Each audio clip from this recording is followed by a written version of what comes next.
Pull up your bank account right now. Not your balance, your transactions. Scroll back 30 days and just look. Because most people who are broke don't feel broke. They feel busy. They feel like they're managing. They feel like next month will be better. It's just been a rough few weeks. And that feeling, that's the most expensive feeling in America right now. My name is Finn. The average American believes they spend $86 a month on subscriptions. The real number is $219. That gap, that $133 blind spot, is exactly what this video is about. You're about to see 13 signs that your finances are in serious trouble. And the uncomfortable part isn't going to be thinking about someone else. It's going to be recognizing yourself. Let's go. Sign 1. Your car payment is your biggest bill. Not your mortgage, not your rent, your car. If your vehicle payment is the number that stresses you out most every month, that's sign 1. The average new car payment in America just hit $772 a month. 1 in 5 new car buyers is locked into over $1,000 a month. And the average loan term, 72 months, 6 years. Here's the rule nobody taught you. Your total transportation costs,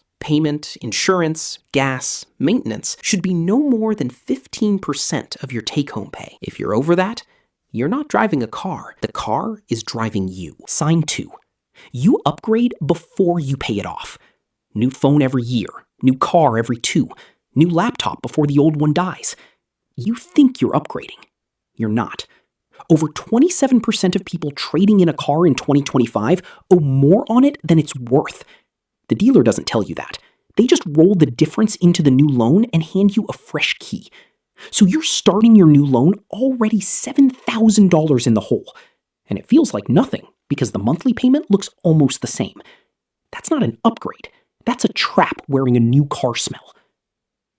Sign 3. You know your monthly payment, but not the total cost. Quick question. What did your couch cost? Not the monthly payment. The total, including interest. Most people can't answer that. They bought the couch on Klarna or Affirm, saw $49 a month, and said yes. Here's the math. A $600 couch financed at 30% interest over 12 months costs you $812. You didn't buy a couch. You rented one and then bought it at full price later. When you only think in monthly payments, you stop thinking about money. And that's exactly when it starts disappearing. Sign 4. Your fridge is empty, but your porch isn't. You spent $340 on DoorDash last month. You know this because the app sent you that cheerful little year-in-review notification, and you immediately closed it. Here's what that actually costs. Food delivery apps mark up restaurant prices by 25% before you even get to the delivery fee, the service fee, and the tip. A $40 meal becomes $70 by the time it hits your door. 4 nights a week of delivery? That's roughly $15,000 a year. $15,000 on the act of not cooking. That's not a food budget. That's a car. Every single year. Sign 5. You're funding a lifestyle your salary doesn't support. Here's a number that should stop you cold. 36% of Americans earning $200,000 a year still live paycheck to paycheck. Not people struggling. People earning $200,000 paycheck to paycheck. Because income isn't the problem. Lifestyle inflation is. Every raise you got, what happened to it? Did it go to savings? Or did it go to a bigger apartment, a newer car, nicer restaurants, a vacation you put on a card? If your expenses have always grown to meet your income, you've never actually gotten ahead. You've just been running in place on a more expensive treadmill. Sign 6. You have subscriptions you've forgotten about. Go open your bank statement right now. Filter by recurring charges. I'll wait. 42% of Americans are paying for at least one subscription they've completely forgotten about. The average person guesses they spend $86 a month on subscriptions. The real number is $219. That's $1,600 a year going to services you didn't even consciously choose to keep. None of them feel expensive. All of them together are absolutely bleeding you. Sign 7. You financed something that no longer exists.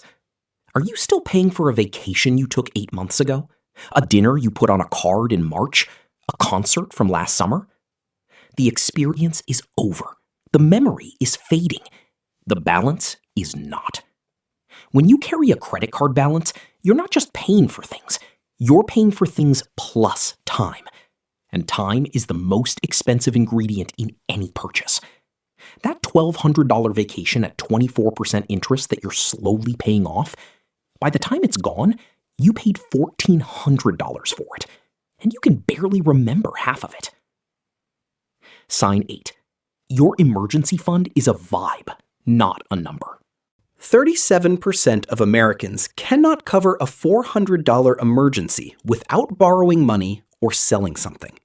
Not $4,000, $400. The standard rule is 3 to 6 months of expenses in a liquid, boring savings account. Not invested, not in crypto, not kind of available. Sitting there, doing nothing, waiting. If a $1,500 car repair, a medical bill, or one missed paycheck would derail your entire month, you don't have a savings account. You have a wish. Sign 9. You've used Buy Now, Pay Later for groceries. 29% of Buy Now, Pay Later users have financed groceries. For people under 30, that number is 38%. Groceries. The apple you bought on Tuesday was eaten Wednesday, and you're paying for it in installments. If you've been there, no judgment. But that's not a budgeting problem anymore. That's a cash flow emergency, and it deserves to be treated like one. When consumable spending requires financing, something has to change. Not next month. Now, sign 10. You're avoiding one specific number. You know the number I'm talking about. Your total debt. All of it added up. Student loans, plus car, plus credit cards, plus whatever else. The full number. Most people haven't looked at it in months. Some haven't looked at it ever. Because as long as you don't see the number, you don't have to feel the number. But that number is making decisions for you every single day, whether you look at it or not. It's deciding if you can quit that job. It's deciding if you can take that trip. It's deciding your options before you even knew you had a choice. The most powerful thing you can do today, not tomorrow, today, is write down every single debt you have, the total, in one place. You cannot fix what you refuse to see. Sign 11. You're investing in your kids' activities instead of your retirement. Travel baseball, elite soccer club, private hockey, piano on Tuesdays, coding camp in July. Family spending on youth sports has jumped 46% in 5 years. Elite club sports can run $15,000 per kid per year. 2%. That's the percentage of high school athletes who receive any college scholarship at all. Most of those are partial. Meanwhile, if you skip $500 a month in retirement contributions for 10 years to fund travel sports, you don't lose $60,000. At 7% average market returns, you lose closer to $83,000 in future wealth. Your kid needs a funded retirement account, more than they need another tournament in Pensacola. Sign 12. Your net worth is going down while your feed looks great. 43% of Gen Z and 41% of millennials report something researchers now call money dysmorphia, a distorted view of your own finances caused by comparing your real bank account to everyone else's highlight reel. The wild part? 59% of people experiencing money dysmorphia still describe themselves as financially stable. The vacation was real. The photo was real. The credit card statement behind both of them is sitting unopened on a kitchen counter somewhere. Your net worth is not your follower count. Your net worth is assets minus liabilities. And right now, for millions of Americans, that number is moving in the wrong direction. Quietly, consistently, invisibly. Sign 13. You talk about money constantly, but do nothing about it. You know this person. Maybe you are this person. They know about every hot stock. They've got a crypto tip. Their buddy at work is absolutely printing in options. The largest study of American millionaires ever conducted surveyed 10,000 of them. 0 cited stock picking as a factor in their wealth. 75% credited consistent, boring index fund investing. And nearly the same percentage have never carried a credit card balance in their lives. Actually wealthy people are almost universally quiet about money. They don't have hot tips. They don't need to tell you what they paid for the truck. Loudness about money is almost always a signal of insecurity about money. Here's what I want you to take away from all 13 of these. Not one of them is about how much you earn. You can be broke at $50,000 a year and broke at $500,000 a year using the exact same behaviors. The monthly payments just get bigger. The toys get more expensive.